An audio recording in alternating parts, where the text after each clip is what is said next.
What's up, UC Berkeley?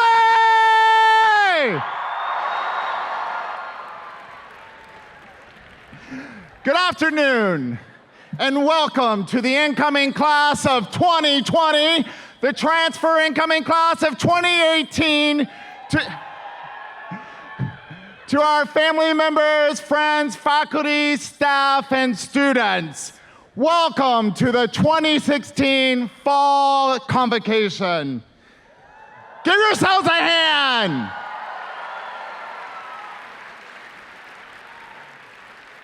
My name is Joseph Dufresne Greenwell. My preferred pronouns are he, him, and his, and I am proud to serve as the Associate Vice Chancellor of Student Affairs and the Dean of Students. Did I mention that I serve it at UC Berkeley, the #1 public institution in the world?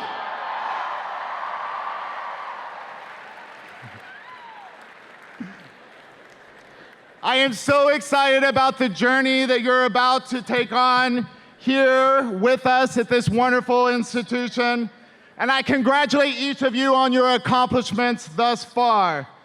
I look forward to getting to know each of you as students and to learn your stories during your time here as Cal, as the newest members of an incredible UC alumni network. I hope that you will make the most of your time here at UC Berkeley and work together to continue to make this the diverse and inclusive environment that makes UC Berkeley special.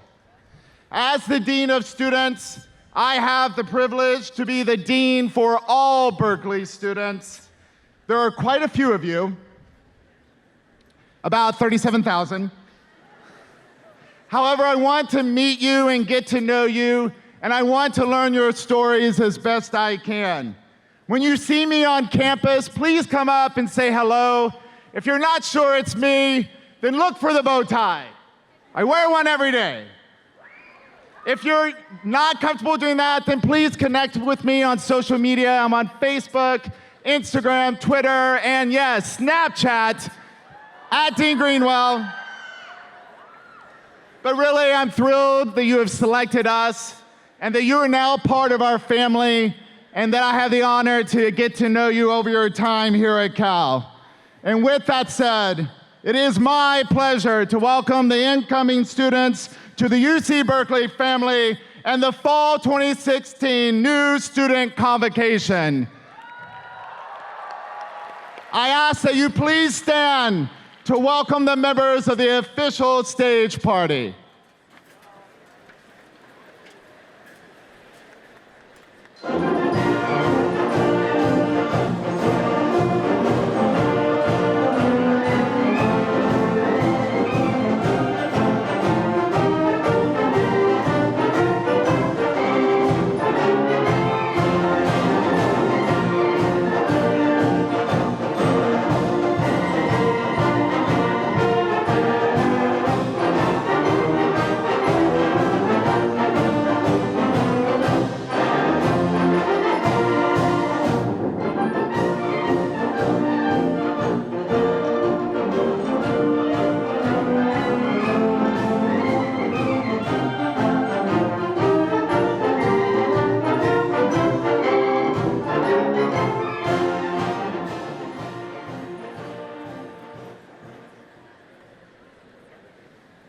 Please be seated. It is now my honor to introduce UC Berkeley's 10th Chancellor, Nicholas Dirks. Welcome, Cal.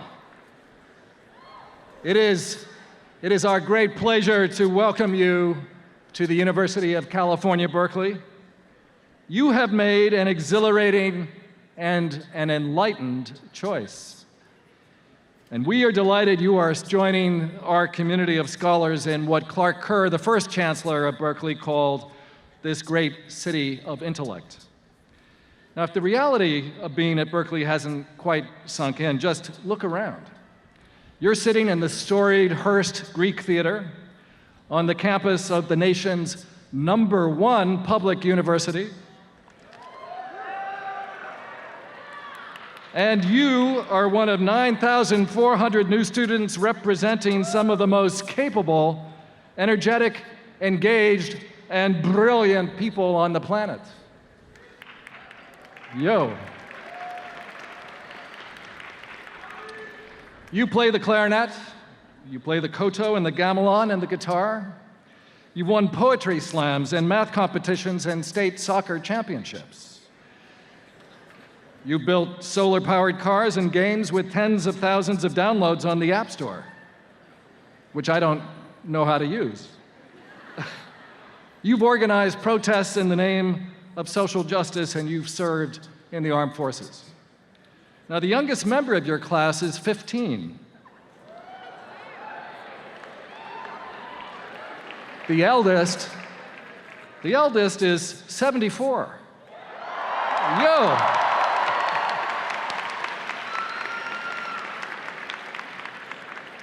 You come from 47 counties in California. Let me see all the Californians who are here.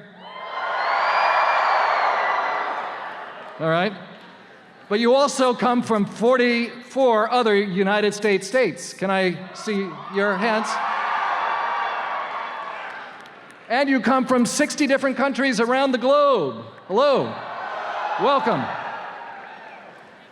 You know, growing up, more than half of you were bilingual or did not speak English as a first language. A fifth come from families whose parents never went to college like you are now. You are an extraordinary and an extraordinarily diverse group. Now, no doubt this is an emotional moment for all of you, as well as for your families. A long chapter is coming to a close, years of school, anxiety about what you might do after high school or an associate's degree, a long process of applying to college, getting that magic email or letter or notification from Berkeley, then deciding to accept our offer, packing up, transporting your life in boxes to this new place, surrounded by new people in a new environment, ready to embark on a personal and intellectual adventure unlike anything you've ever known before. And you have no doubt experienced and are probably still experiencing a special kind of excitement, and perhaps too a bit of foreboding, about what it will be like to transition to this new place and the new set of challenges that awaits you. But that is exactly as it should be, and as you stand now on the cusp of this experience, you need to know this is going to be a time of formation and transformation unlike any before.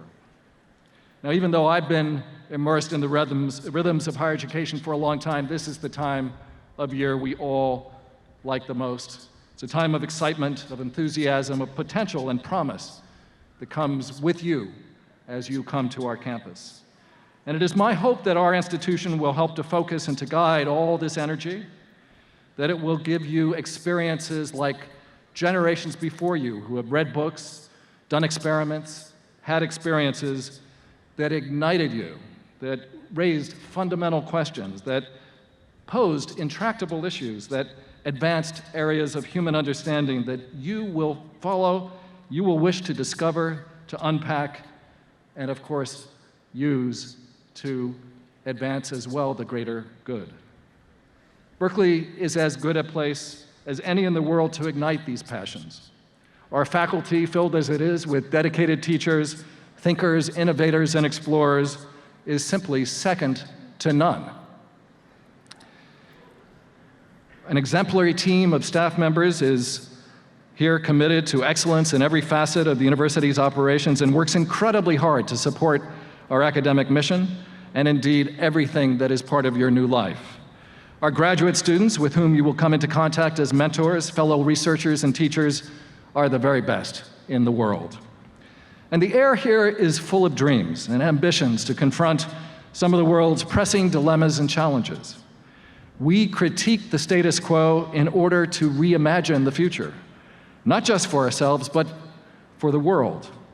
And this attitude, this passion, flows directly from the circumstances of our establishment as a public university back in 1868 in what was part of a monumental American experiment based on the belief that the national community collectively benefits from broad access to the very best higher education, that society is more just and morally sound when the possibility of social mobility is afforded to all based on merit and not on origins or family circumstances, and that democracy thrives when all of its citizens, not just the privileged, not just the elite, have the opportunity to garner and perfect the intellectual tools necessary to fully engage, indeed to lead, the issues of our day. In recent years, I'm sorry to say, this notion has been sometimes attacked, and the identification of higher education as a public good has been contested. But I'm grateful here that at Berkeley, we do everything we can to stay true to our founding belief. Now, for many of you here today, coming to Berkeley may still seem a dream.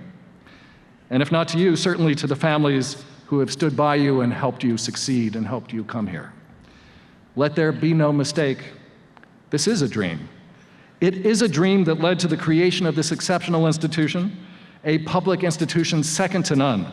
And it is a dream still for all of us here and for all of us now. So congratulations on all the hard work that led you to where you're sitting today.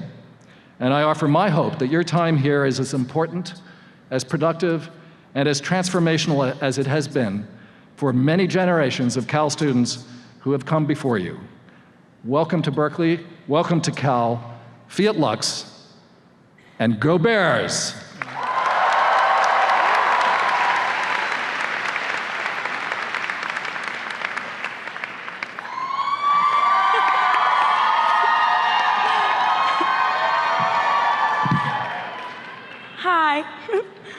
Good afternoon, everyone, and congratulations again on starting this new year at UC Berkeley. I'm so excited to be here for all of you, so congratulations. My name is Allie Henry, and I'm going into my final year as a senior here at Cal. I'm so old. I know you all must be excited and ready to begin this new adventure as a college student. But I also know that some of you are feeling lost and overwhelmed by this unknown journey you're about to embark on. So, sorry about it. So today I'd like to give you a little insight as to how I've been managed to, navigate this university over the past 3 years. And I've been able to do that through developing a love of service. Now, I'm not gonna stand up here and lie to you all. My first year sucked so hard. I felt so overwhelmed. I did not know what I was doing. And trust me, it was bad. But I'm just kidding, it'll be great for you all, don't worry. I honestly believed that my acceptance into UC Berkeley was just an oversight in the system and that it was just a mistake that I was here. I felt that I didn't have the academic stamina to really be a Berkeley student. And I felt that I was disappointing my parents and my family members and friends back home because I wasn't being that Berkeley student. And I really felt that I should have listened when folks told me that people like me weren't cut out to be a Berkeley student. And I knew that this university had so many golden opportunities that I could really engage in, but I just couldn't find any. Until I changed the narrative of what being a Berkeley student really meant for me. And I did that through public service. So I'll just give you a small example. This past summer, I had the opportunity of working with an organization called Build. And this organization is beautiful. It really promotes literacy development in students who are a little bit behind in reading.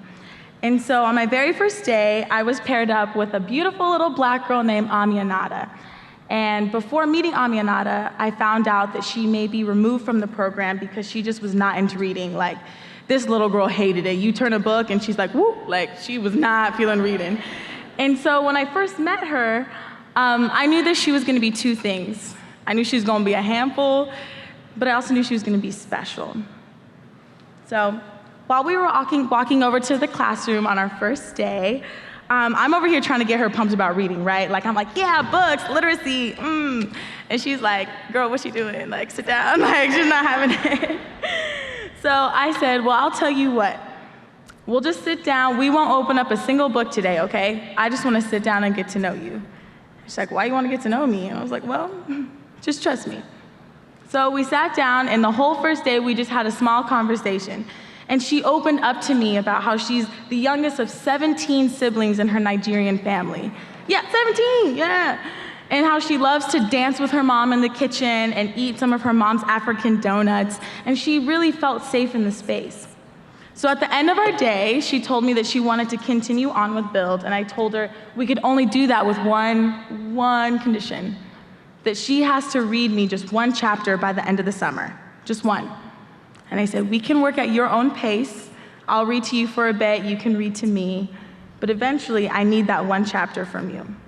So all throughout the summer, we read books on African queens and inspirational Black women, and people really to motivate her so she knows that she can be successful too. And on the last day, her golden moment was coming. I was ready for this one chapter. And she opens the book, and she gets to the first chapter. And she kept going. She read 2 chapters, then 3, and by the end of the day, she read 4 chapters. And it was so exciting. It was the most beautiful moment I had witnessed.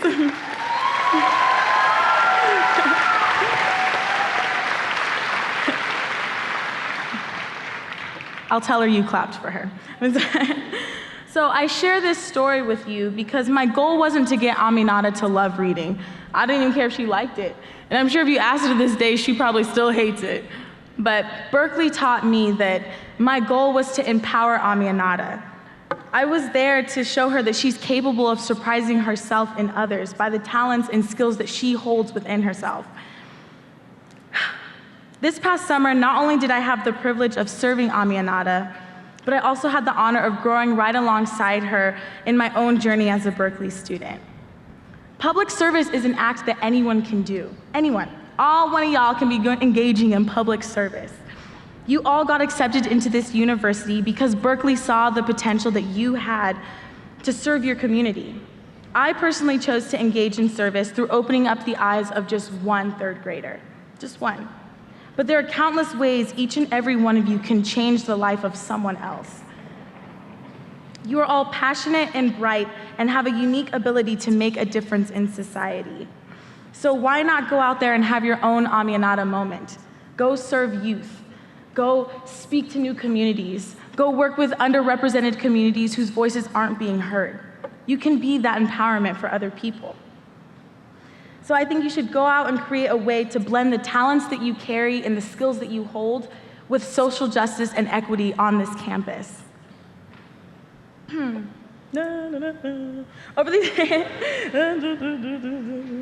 Oh, here we go, okay. Over these past few years at Cal, I've learned that to be a Berkeley student, it means far more than merely standing for something.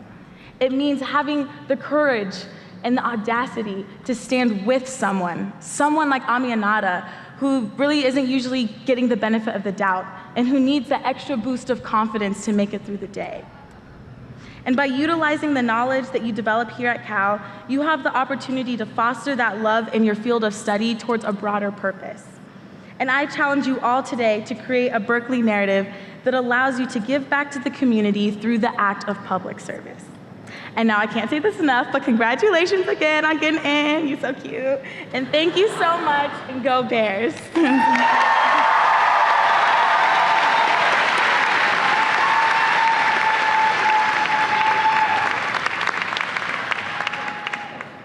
Good afternoon, new students. Woo! Ooh. Let's get the energy up a little bit more. We're gonna do a quick cheer. I know we're halfway through, getting tired. Let's pump it up. We're gonna go with the classic Go Bears cheer. We're gonna have Go on this side, Bears here. I want it to reverberate so loud they can hear it all the way over in San Francisco. Okay? You got that? That's a big Bay. All right.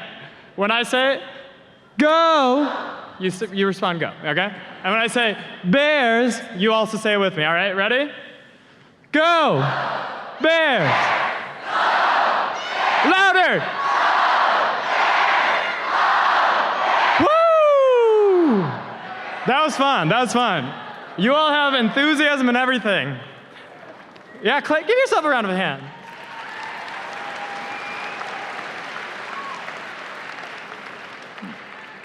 My name is William Morrow, and as the student body president of the Associated Students of the University of California, It is my absolute pleasure to welcome you all to the most eclectic, forward-thinking, influential public school in the entire world. Now, as a student myself, I understand that you've probably already tuned me out to mindlessly scroll through your Snapchat stories that you just skip anyways, or Facebook stalk your new floor mate who you think is kind of cute, but I'm not going to tell you to put your phone away right now. Welcome to college. You can use your cell phone here. And we're going to put those cell phones to good use and do the most Berkeley thing possible. Politically engage and register to vote. I'm not even kidding. We're going to do this right now. Pull out your cell phone. Yeah, get them out. All you have to do is visit the following URL. Listen closely. castudentvote.org. Again, listen carefully. castudentvote.org. And follow the instructions to register to vote with your new address here in Berkeley. In fact, it should take you so little time that you'll be done before the speech is over, and I guess now you at least have an excuse not to listen to me. But in all seriousness, I really am excited for you all to be here at Cal. Our university thrives on the energy and enthusiasm eager new students such as yourselves bring to this campus to challenge and improve the dynamic frontier of social progress that is Berkeley. Because if you were planning on just following along with the status quo, well, you probably would have gone to that school across the bay. Yeah, I cringed a lot too. But I get it. I was once a new student too. You all are probably a little nervous about making new friends, succeeding in your classes, or living in a new place. It's easy and valid to be intimidated by the sheer prestige of this institution. After all, very few people have had the privilege of attending a university that's had 29 alumni go on to earn Nobel Prizes. What I'm here to tell you is this. Regardless of who you are, how you got here, or what you're passionate about, you belong in Berkeley. I repeat, you belong here. And Berkeley is lucky to have you here. Trust me, there's a reason you were admitted. You were able to inspire the admissions committee with just your application, and that's an achievement in and of itself. Imagine whom you will inspire and what you will achieve now that you're actually here in Berkeley. I want to tell you a quick story about my first year at Cal, just 3 years ago. I was a naive first year coming from Minnesota with a really bad accent who arrived in California knowing nobody, living in a dorm with a roommate who was never there. In my first week, I called home 5 times telling my parents how lonely I was. It was not until I stepped out of my comfort zone, put myself out there, challenged myself, and checked out the clubs tabling at Calapalooza that I found a community which I felt I could become a part of. Fast forward 3 years, and the UC Rally Committee, which I joined on a whim, is still my family here in Berkeley today. I now live with 5 people who I met through RallyCon my first year, whom to this day, I still consider to be some of my closest friends. In the coming months, you too will write your own Berkeley story and find your own family here on campus. Be that in a club of people who think like you, or a classroom of people who don't and will challenge you, a social club you'll party with, or a team you'll compete with, the floor of your dorm, or the floor of a co-op party, or even the table of strangers you meet at 1 a.m. while eating greasy munchies at Crossroads late night. You all have probably already done that. Your family is out here somewhere. Now it's up to you to step out of your comfort zone to find them. With that, please like and follow the ASUC and the ASUC President Facebook and Twitter pages this year for updates on what's happening on campus. Hashtag shameless plug. And I wish you all a happy welcome week and a great first semester at Cal, full of game days, 8 a.m.s, and people who will change your life. Finally, it is now my pleasure and an absolute honor to introduce Dr. Robert Reich.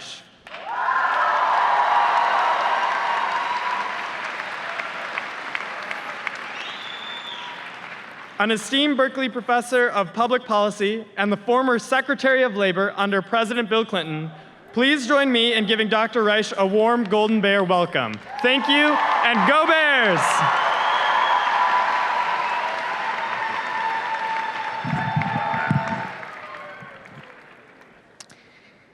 Well, I was selected by the faculty to represent the faculty. I'm probably the first member of the faculty you've actually seen, right? And I was selected because I'm very typical of the faculty. All of the faculty is under 5 feet tall. We're a small faculty. But we're environmentally sustainable because we take in very little oxygen and we emit very little carbon dioxide. It's all planned very carefully. Well, let me add my welcome, not only to the best public university in America, the best university in America.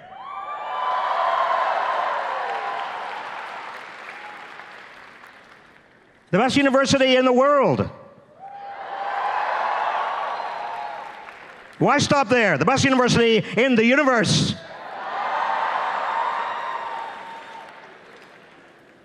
I'm going to give you a secret that the faculty do not want me to reveal.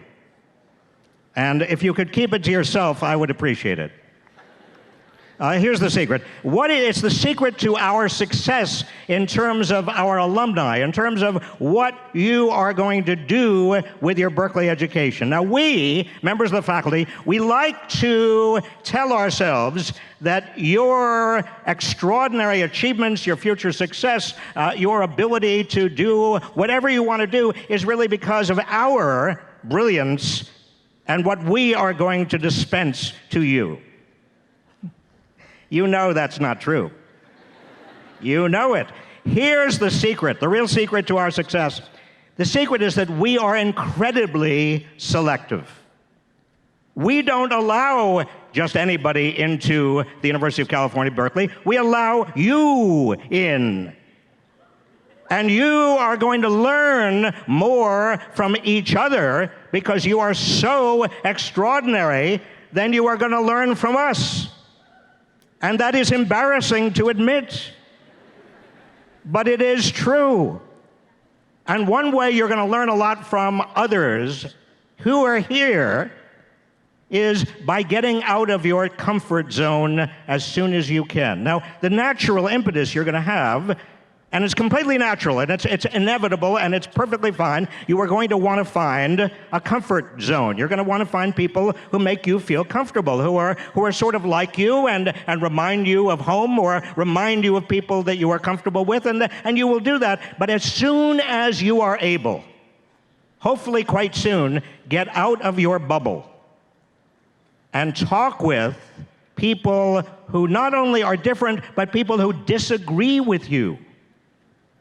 The best way of learning is to find people who have different views and talk to them and challenge yourself and challenge your views and challenge their views. That's where you're going to learn. You're also going to learn a lot about yourself because you're going to have something that I learned about. Let me just backtrack. I went to a very small university. In fact, it wasn't even a university, it was a college in New Hampshire. It was a tiny little college in New Hampshire. It was, in fact, it was before the interstate highway system was built, and there were no women there. It was like being at a monastery in Siberia. It was called Dartmouth College. What can I do?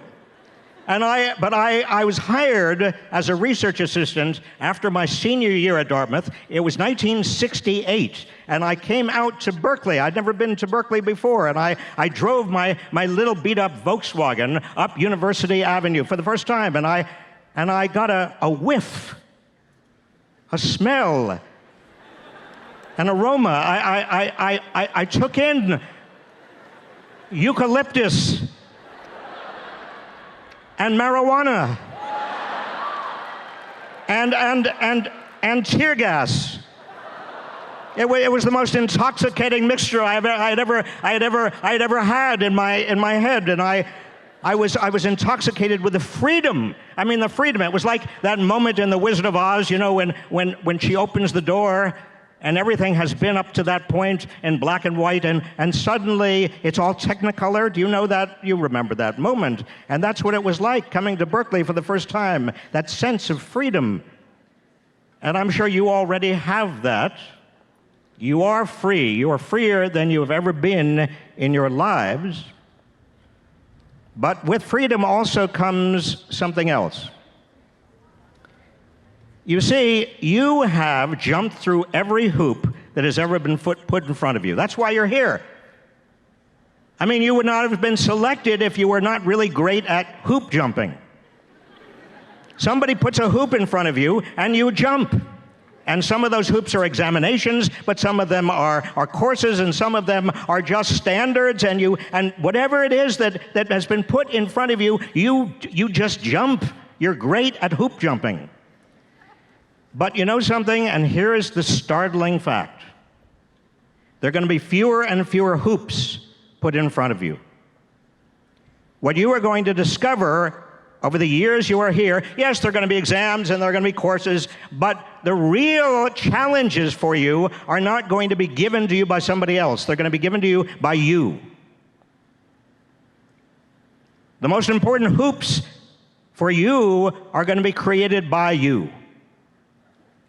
And one of the most important things you can learn for the future for yourselves is how to create responsible and important hoops for yourself. What do you want? Why do you want it? And the most important thing you're going to be able to learn is not just about nuclear physics or about history or astronomy or English or public policy. The most important things you're going to learn are about wisdom, and wisdom about yourself as well as the world. So my wish for you,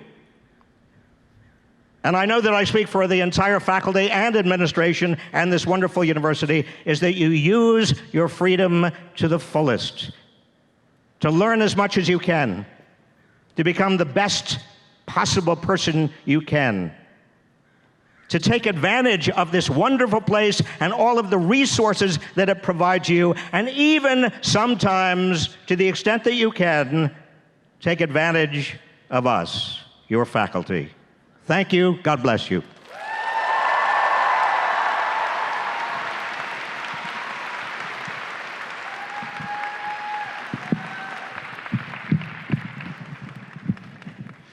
Can we give him another hand, please? Thank you, Professor Reich, for those words of wisdom that we can all learn from and embrace. And now it's my pleasure to introduce one of your peers, several of your peers, the California Golden Overtones. And they're going to lead you in our song, Hail to California.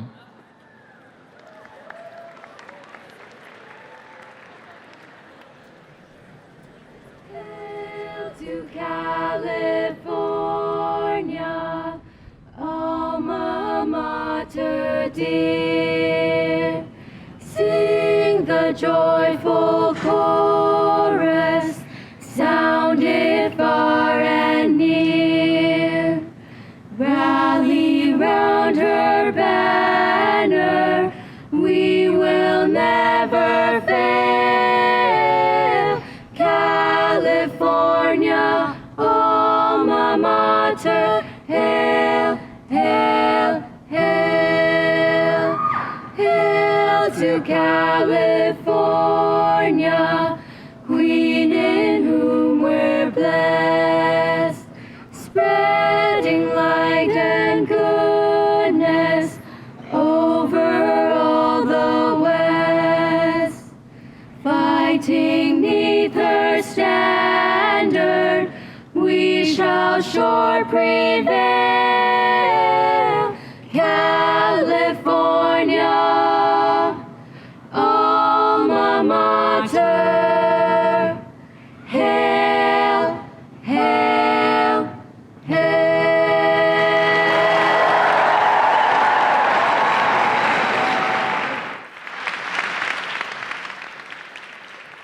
You can be seated.